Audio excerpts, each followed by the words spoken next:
I call it the social media smell test. And this is basically, you send your message. We know the message is good, right? We have tested the heck out of the message that we recommend you send the curators. We know that message works, right? So there's no fault in the message. So you send the perfect message, they open it up and they never get back to you. Why is that? Why are they not getting back to you?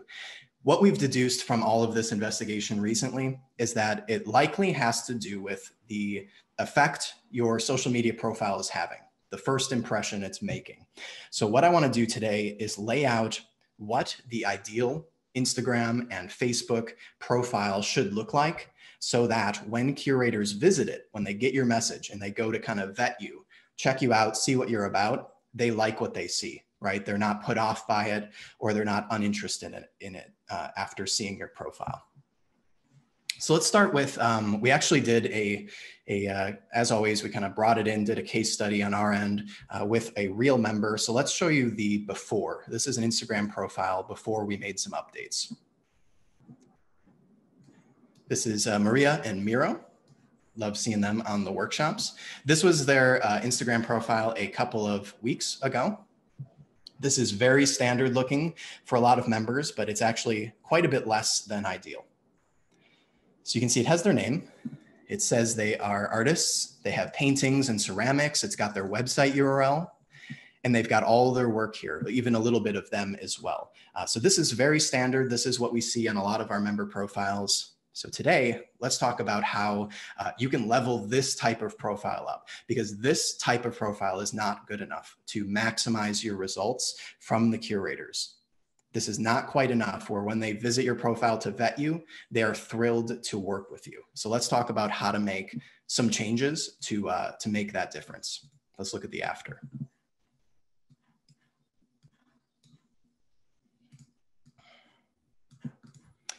All right, some key changes we made here.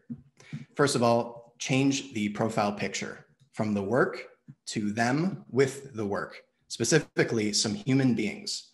This is the whole Instagram game is about making that delicate balance of your work, your artwork, and yourself, you being the brand, a person worth following, someone that will share their life as artists with you. That is the crux of making a very interesting, followable account. I'm gonna get the beautiful work and I'm gonna learn about life as an artist, right? So this image encapsulates that perfectly. It looks like a professional artist profile. It is not just the work. There are some humans here. These are the people I'm gonna be collaborating with.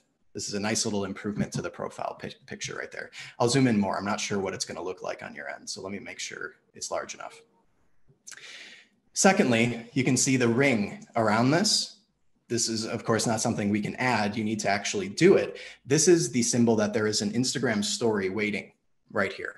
Instagram stories go in these little bubbles, this little purple and orange bubble. You click on this area in the app and it opens up an Instagram story, a little ephemeral bit, a slice of life, little clip that's deleted in 24 hours. This tells me this profile is very active. One of the things everyone does when vetting Instagram profiles is looks at how recent the most recent post was, right? The first post. That's kind of another thing. You always want to be using the feed at least weekly so that you do have a fairly recent post, but you can cheat this whole thing. Jump start it, cut to the chase by having a story always live.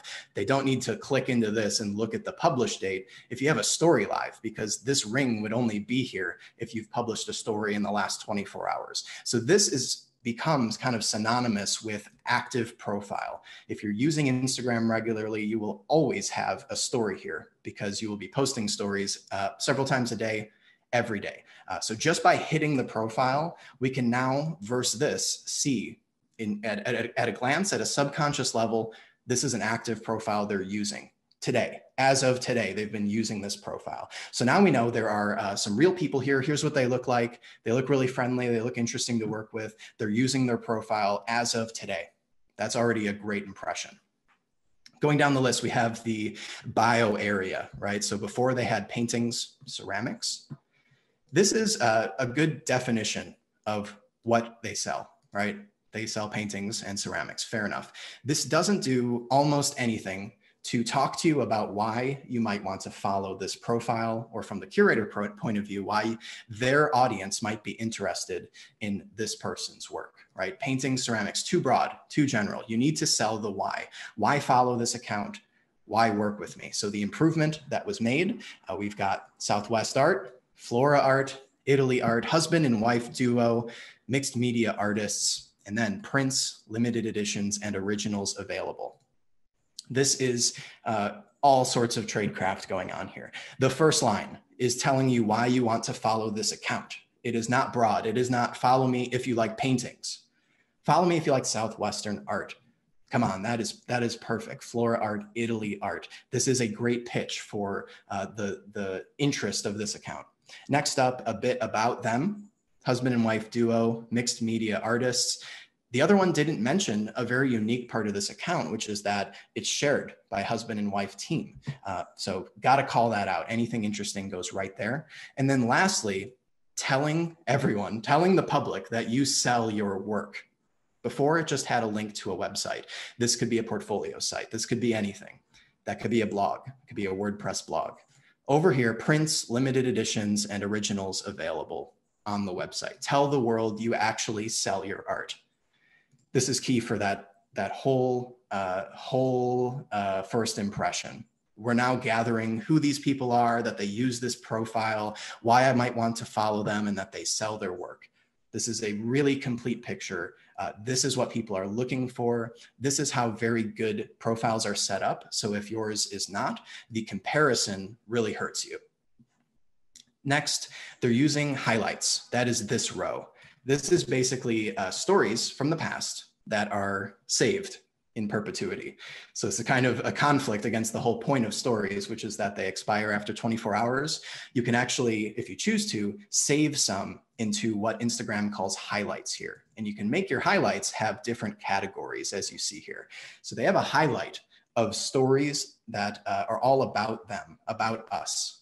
So that kind of turns this area, this highlights area, you could think of it like the navigation menu of your website in sort of a way. You could have a highlight for commissions information, and it's just delivered, instead of being, you know, all text on a web page, it's delivered via slides of story, images, video clips, text too, if you like.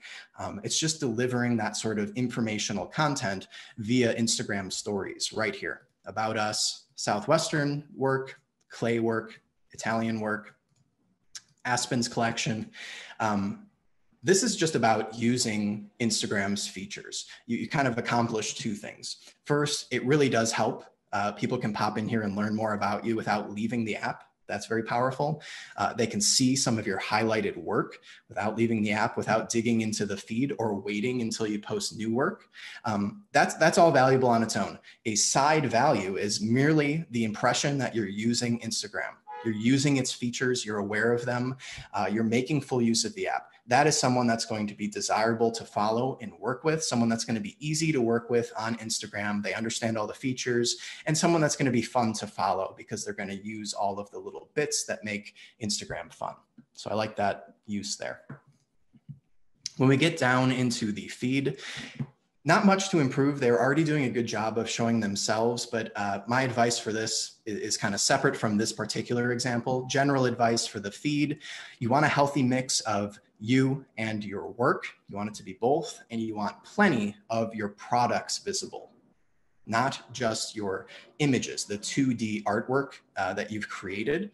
That is the kind of aesthetic 2D piece. You want to show the three-dimensional objects that you actually sell, so that when we look here, we really get the whole picture that you are a working artist that has products that you're selling. This is like prints, originals, 3D items that people can actually purchase.